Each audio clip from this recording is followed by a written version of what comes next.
नमस्कार। आज आपण या ठिकाणी HPC क्रियांतर्गत जे गटकार्य करतो आहोत त्या अनुषंगाने आमचा गट क्रमांक 2 आमच्याकडे जो विषय आलेला होता तो विषय हा जो पूर्व माध्यमिक स्तर आहे त्यावरती विज्ञान विषयावरती आम्हाला गटकार्य आलेलं होतं। डॉक्टर APJ अब्दुल कलाम गट आम्ही यासाठी जो विषय निवडलेला आहे तो विषय आमचा आहे गतिमानता व स्थिरता ही संकल्पना विकसित करणे। आपल्या सर्वांना ज्ञात आहे की विज्ञानामध्ये मोशन ही कन्सेप्ट आहे। बऱ्याच वेळा मुलांना शास्त्रीय भाषेत ही वस्तू गतिमान आहे की स्थिर आहे याची संकल्पना स्पष्ट होत नाही आणि म्हणून मग याच्या मूल्यांकनाच्या पद्धती आहेत। या पद्धतीच्या माध्यमातून आपण ही संकल्पना या ठिकाणी समजून घेत आहोत। मग त्यासाठी आपण काय केलंय, काही क्षमता या ठिकाणी विचारात घेतलेल्या आहे। पहिल्यांदा आपण ध्येय निश्चित केलं। आमचं ध्येय असं आहे की गतिमानता ही संकल्पना विकसित करणे हे ध्येय आहे। मग आता या ध्येयाच्या वाटचालीसाठी आपल्याला त्या मुलांमध्ये काही क्षमता विकसित कराव्या लागतील। मग या क्षमतेमध्ये आम्ही जो विचार केलाय की दैनंदिन जीवनातील वस्तूचे निरीक्षण करून ती वस्तू स्थिर आहे की गतिमान आहे याचं वर्गीकरण करणं। म्हणजे ही क्षमता विकसित करत असताना आपल्याला मुलांना पहिल्यांदा हे शिकवावं लागेल की तू निसर्गातल्या वस्तूचं निरीक्षण कर। मग त्या वस्तूमध्ये आम्ही त्याला काय काय सांगितलं तर कृती सांगितल्या। मग आता काय कृती सांगितल्या तर त्याला पहिली कृती आम्ही सांगितली की निसर्गामधले पक्षी असतील, वाहनं असतील, झाडं असतील, माणसं असतील, दगड असेल, पर्वत असेल, आकाश असेल किंवा बस स्थानकावरती उभ्या असलेल्या बस असतील किंवा रेल्वे फलाटावरती उभ्या असलेल्या रेल्वे असतील, अशा अनेक वस्तू आहेत की तू मार्केटमध्ये जा आणि त्या वस्तूंचं एकदा निरीक्षण कर।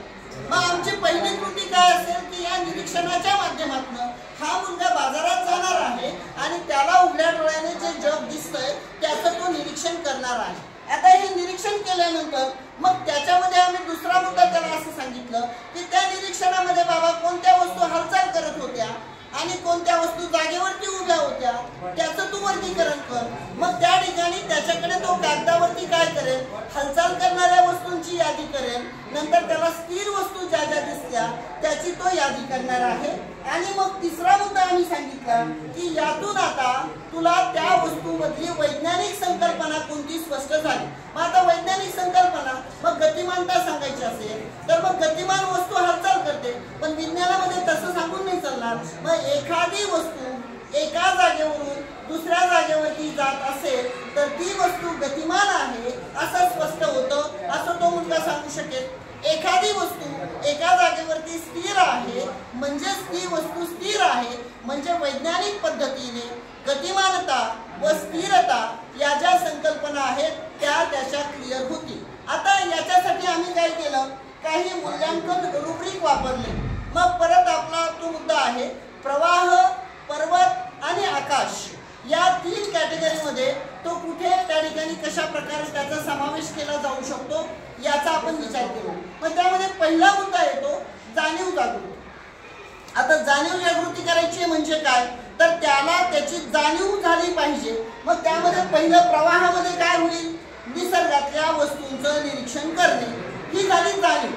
म्हणजे तो बाहेर जाणार आहे, निसर्गातल्या वस्तूचं तो निरीक्षण करणार आहे। आता निरीक्षण केल्यानंतर पर्वतामध्ये काय होईल, तो स्थिर आणि गतिमानता याला समजून घेण्याचा प्रयत्न करेल। म्हणजे सुरुवातीला त्याला फक्त जाणीव करून द्यायची की तू बाबा निरीक्षण कर। मग 2 नंबरला त्याला पर्वतामध्ये घेऊन जायचं असेल तर मग त्याला आपल्याला काय सांगावं लागेल की आता तू याचं वर्गीकरण कर। आणि एकदा त्याने निरीक्षण केलं, एकदा त्याने वर्गीकरण केलं की नंतर मग त्याला त्याच्या मागच्या वैज्ञानिक संकल्पना आपल्याला स्पष्ट करायला सांगायच्या आहेत, म्हणजे तो त्याचं स्पष्टीकरण करणार आहे। हे झालं जाणीव जागृती। आता नंबर 2चा रुब्रिक्स येतो आपला संवेदनशीलता। आता संवेदनशीलता म्हणजे काय तर साधारणपणे आपण समाजाप्रती संवेदनशील असलं पाहिजे, इमोशन्स अशा गोष्टीने संवेदनशीलता वापरतो। मग त्याला स्थिर आणि अस्थिर वस्तू जी आहे त्याच्या बाबतीत त्याच्या मनामधले सगळे संभ्रम जे आहेत ते दूर करायचे आणि त्याला भावनिक त्याला टच द्यायचा की याला बाबा तू व्यवस्थितपणे अशा पद्धतीने समजून घे की ही वस्तू उभी आहे, ही वस्तू हालचाल करते। मग या संभ्रमाबाबत त्याला चर्चा करायला सांगायची आहे. तुला नाही लक्षात आलं ना, तू मित्रांबरोबर चर्चा कर, तू वडिलांबरोबर चर्चा कर, तू सहकाऱ्यांबरोबर चर्चा कर, तुझ्या शिक्षकांबाबत तू चर्चा कर. अशा पद्धतीने आपल्याला त्याला संवेदनशील बनवायचंय. म्हणजे चर्चा करण्यासाठी त्याला जास्तीत जास्त आपल्याला प्रेरित करायचंय, त्याला प्रोत्साहन द्यायचं आहे. आणि मग त्यातून त्याच्या वैज्ञानिक ज्या संकल्पना आहेत त्या संकल्पना काय करायच्या, समृद्ध करायच्या आहेत. हे सगळं आपलं संवेदनशीलतेमध्ये येईल. आणि त्याच्यानंतर तिसरा जो मुद्दा येतो तो आहे सर्जनशीलता.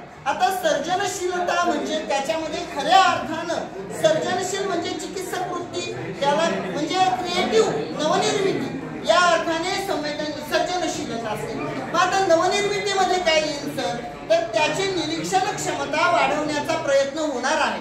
तो नवीन शिकलाय, तो निरीक्षण करायला शिकलाय, म्हणजे ही त्याची सर्जनशीलता झाली प्रवाहामधली, की आता तो बाजारात जातो, निसर्गात जातो आणि कुठेही गेल्यानंतर सर्वत्र निरीक्षण करण्याचा प्रयत्न करतो.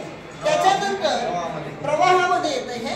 पर्वतामध्ये काय येईल, तर त्याची निरीक्षण क्षमता आणखी जास्तीत जास्त विकसित होणार आहे. म्हणजे एखाद्या गोष्टीची आवड निर्माण झाली की प्रत्येक जण काय करतो, जिथे जाईल त्या गोष्टीचं निरीक्षण करतो. मग शाळा सुटली, मुलं मैदानावरती तो निरीक्षण करेल, प्रार्थनेला एका जागेवरती मुलं आली तो निरीक्षण करेल. अशा पद्धतीने त्याचं स्किल डेव्हलप होईल आणि मग तो व्यवहारामध्ये उपयोजन करायला शिकेल सर. म्हणजे व्यवहारामध्ये म्हणजे काय, तर सभोवतालच्या वस्तू सापेक्ष ही वस्तू स्थिर आहे का, ही वस्तू गतिमान आहे का. म्हणजे याच्यात हा पण मुद्दा येतो सर. यात वस्तुस्थिती अशी असते, समजा मी एसटीतनं प्रवास करतोय आणि मी शेजारचं झाड बघतोय, तर मला ते झाड गतिमान दिसेल, पण त्या झाडाच्या शेजारी असणारा मुलगा त्याला मात्र ते स्थिर दिसेल. मग आता मला याच्यातनं त्याची सर्जनशीलता सर इतकी विकसित करायची, मग मी त्याला असं विचारेन, बाबा मला ते झाड गतिमान दिसतंय पण तुझ्या मित्राला ते स्थिर दिसतंय, मग हे गतिमान आहे की स्थिर आहे. मग एक जण मी म्हणतोय गतिमान आहे, तुम्ही म्हणताय स्थिर आहे, मग माझंही बरोबर आहे तुमचंही बरोबर आहे. मग मला त्याला सर्जनशील बनवायचंय, तर मला असं सांगावं लागेल की गतिमान ही सापेक्ष संकल्पना आहे. मग सापेक्ष संकल्पना म्हणजे काय, एखादी वस्तू सभोवतालच्या वस्तू सापेक्ष गतिमान असेल तर ती गतिमान आहे आणि सभोवतालच्या वस्तू सापेक्ष स्थिर असेल तर ती स्थिर आहे. म्हणजे मला गतिमान दिसते तर मी म्हणेल ती गतिमान आहे, पण तुम्हाला स्थिर दिसते तर तुम्ही स्थिर म्हणणार आहात. म्हणजे गतिमानता ही संकल्पना व्यक्तिपरत्वे बदलते, ती सापेक्ष आहे.